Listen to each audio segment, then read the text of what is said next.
Hey guys, and welcome back to another video. So today marks the 25th anniversary since the launch of the Dreamcast here in the United States, and I figured I would do a quick reminiscing memories video, maybe even talk about some of the things I regret not playing or doing more while, the Dreamcast was still brand new. But I tend to always miss the opportunity to do videos like this for some of my favorite games and consoles, so I didn't want to miss doing one for the Dreamcast, so I figured let's do it. So it came out in September 9th, 1999, and I did not get it for the launch because, well, I was young at the time, right? So I was very thankful to actually receive it for Christmas, Christmas morning, 1999. I had pretty much just turned 13 at the time, and I didn't ask for the Dreamcast. I wasn't expecting the Dreamcast, so I was very shocked and elated to find not just the Dreamcast that Christmas morning, but also one game with it, which of course was Sonic Adventure.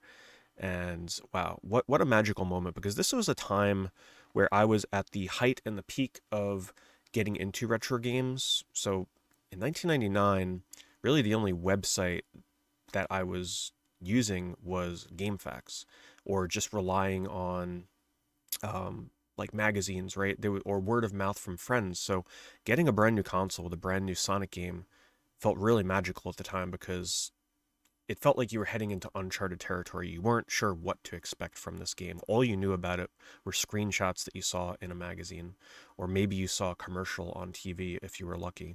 So being able to sit down and play this game on Christmas, it is still by far probably my favorite thing I've ever received as a gift for a birthday, a holiday, whatever, Christmas, anything. Getting Dreamcast on Christmas morning with Sonic Adventure was like a magical moment, and I loved the game. I loved Sonic Adventure. It was everything that I wanted from a brand new console in terms of a 3D platformer. We're still kind of riding the N64 at this point. I was still very much playing the N64.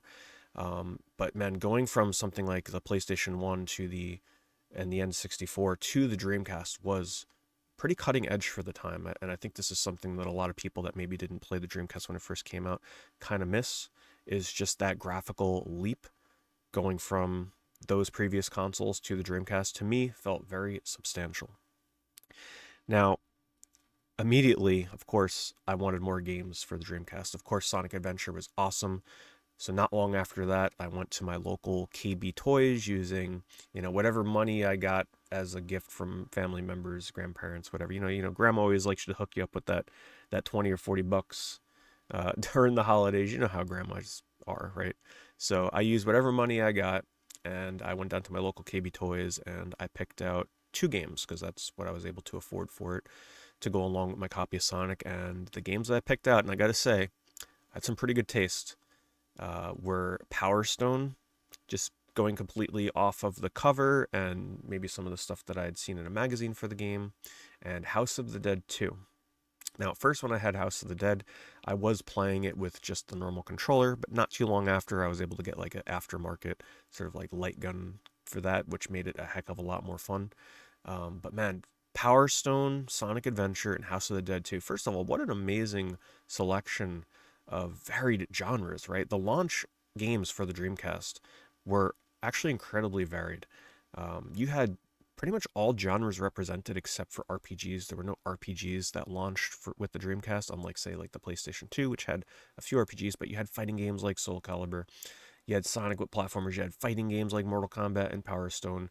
You had racing games like Hydro Thunder, and don't count out Pen Triathlon. You had sports games. You had a lot of great selection, and light gun games, House of the Dead. Like, how could you complain? Even survival horror with Blue Stinger, which unfortunately I never got around to playing that until just several years ago, which it's one of my regrets. That was actually a really fun game. I enjoyed it.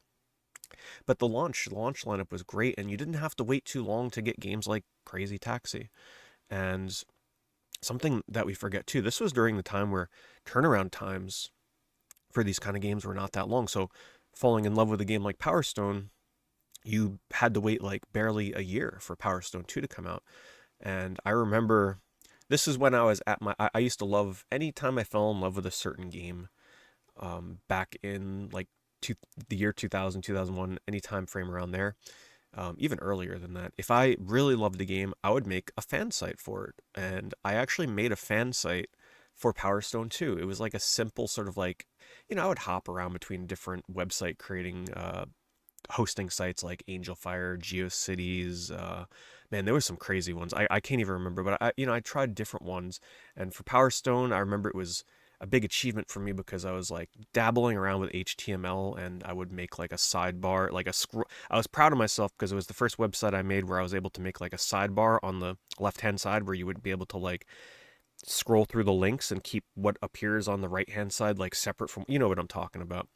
Unfortunately, my Power Stone 2 fan site is one that I've just never been able to recover finding in the Wayback Machine, which I'm kind of sad about. But I used it as like I would write my own tips on there. I would give hints and tips for defeating the bosses, like my own little walkthrough. I'd have pictures of all the characters.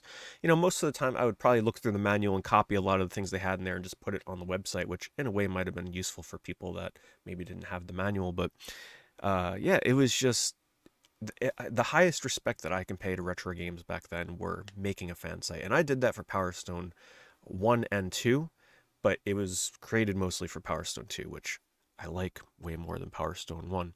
And yes, I will say I am excited for the finally a re-release of Power Stone 1 and 2 in that new fighting game collection that's coming out with online multiplayer. I am very excited for that. So it's about time Capcom paid some love to the Power Stone series, and I couldn't be more excited to be able to play Power Stone 2 online. Cannot wait. Who would have ever thought me back in 2000 would ever imagine being able to play that game on the internet with other people? Just so wild to me. But let's not get too far off track here. One of the things that I always found most impressive about the Dreamcast was its ability to pretty much make even bad games fun. I don't think I've ever played a really bad and terrible game on the Dreamcast. No matter what I've picked up on this thing, I've at least had some semblance of fun with it. Games like Pen Pen Triathlon, even though my memories of playing that may not have been the best racing game I've ever played, it was still wacky and fun because of the way that the Dreamcast would often port arcade games, or even if it wasn't a port, it was a brand new created game. A lot of games on there were just bright, vivid, colorful, fun UIs, fun character designs, over the top arcadey sounds, simplistic gameplay. Nothing was ever really too overly complex, so everything was nice, pick up and play. So no matter what I was playing on Dreamcast, even now I go back and play games like Blue Stinger or even The Ring, that the horror game, the survival horror game, a game that is sort of berated for being one of the worst Dreamcast games, but I had an absolute blast with it. It made me laugh. It was so much fun. No matter what I've played on this thing, I've always had an absolute blast with it. And there still to this day are a lot of Dreamcast games that I have not played. I did a lot of renting with Dreamcast. In fact, it's one of the reasons that I have such fond nostalgic memories for Hollywood Video, which was in the US sort of like a competitor to Blockbuster. But Hollywood Video did a lot of renting of Dreamcast games. They had promotions where you can rent Sonic Adventure there, with the special edition that they had. And that's why I kind of collect anything having to do with like Hollywood Video and Sonic stuff, because I'm pretty nostalgic for the era of always walking into my local Hollywood Video and picking up a Dreamcast game. And I did a lot of renting with Dreamcast. I only owned a small handful of games, maybe, you know, in the early years, maybe only 8 to 12 games. But that's because most Dreamcast games were the perfect rental. They were the kind of games that you can play for a weekend and actually either beat or get most of the value out of the game. So spending $40, $50 on a game was usually not too necessary. Of course, I would buy games that I was really excited for, like Power Stone games or Sonic Adventure 2, or anything that I think would, last me more than a couple of days. But games like Soul Calibur, I rented Soul Calibur. I actually never owned that until many, many years later, because to me, spending a weekend with Soul Calibur was fun. But of course, the multiplayer aspect was a good reason to own games too, because you would have friends back over to play games. And anytime I think of the Dreamcast, I got to show you guys this. I was maybe a little evil to my friends because I was the only person that had a Dreamcast. So when my friends wanted to play Dreamcast, I'm like, oh, okay, you want to play some Power Stone, you're going to have to use this thing. So this is the controller that I used to give my friends when they would come over to play Dreamcast, because I didn't want to buy an extra like official controller because they weren't the cheapest. And this was an off-brand, apparently unbranded controller. It doesn't even have a company on it.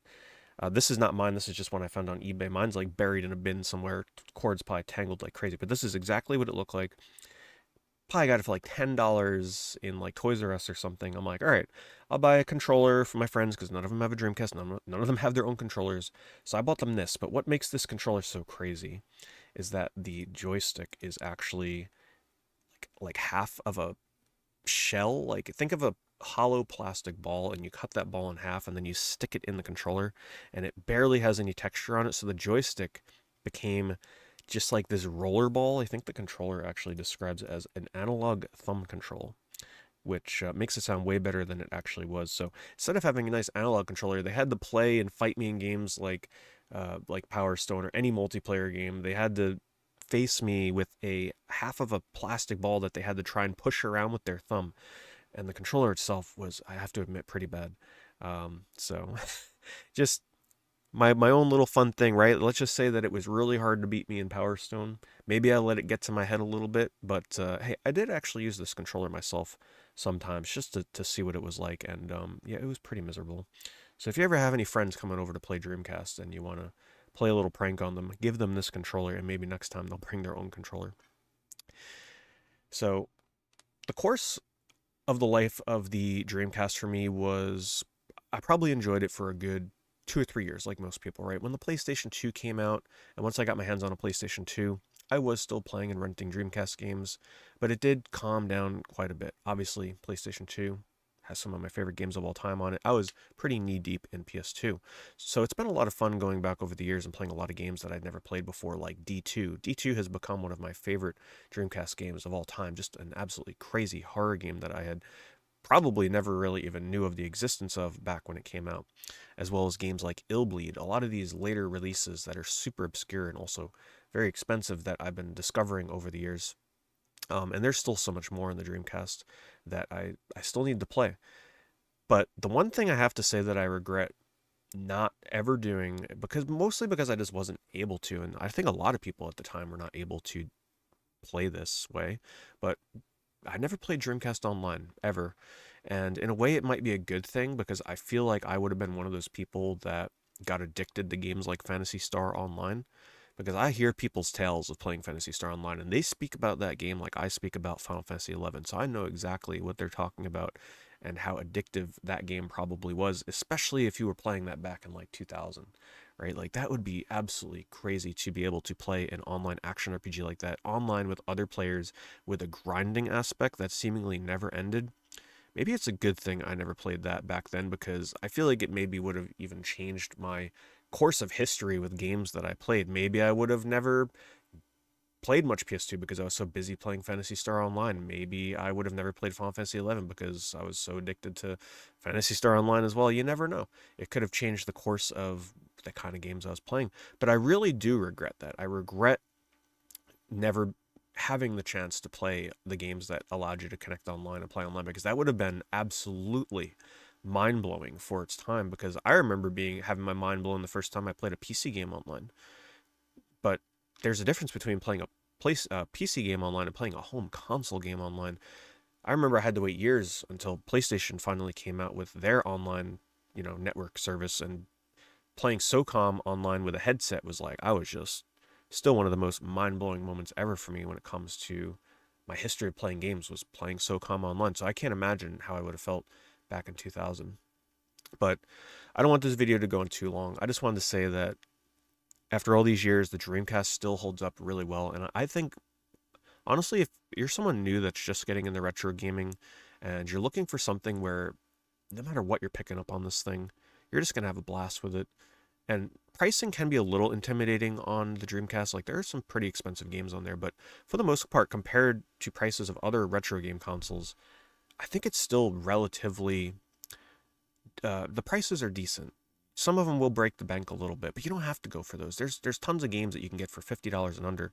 So instead of buying some new modern game for $70, where it's going to drop down to $10, in a few months, maybe pick yourself up a Dreamcast if you've never had one. Pick up some of these older games, some of these launch titles, some of the games that had higher print runs, and give it a shot. I think you'd be pleasantly surprised, and no matter what you find, I think you'll have some fun with it. So let me know down in the comments below what some of your favorite Dreamcast memories and games are. Maybe things that you regret yourself as well. Maybe there's something that you never had the chance to do on the Dreamcast that you wish you did, maybe playing online like me. Anyway, that's going to do it for this video. I just wanted to do a quick one and show my love and appreciation for the Dreamcast after 25 years. Shocking how fast time has gone by. Anyway, I'll see you guys in the next video.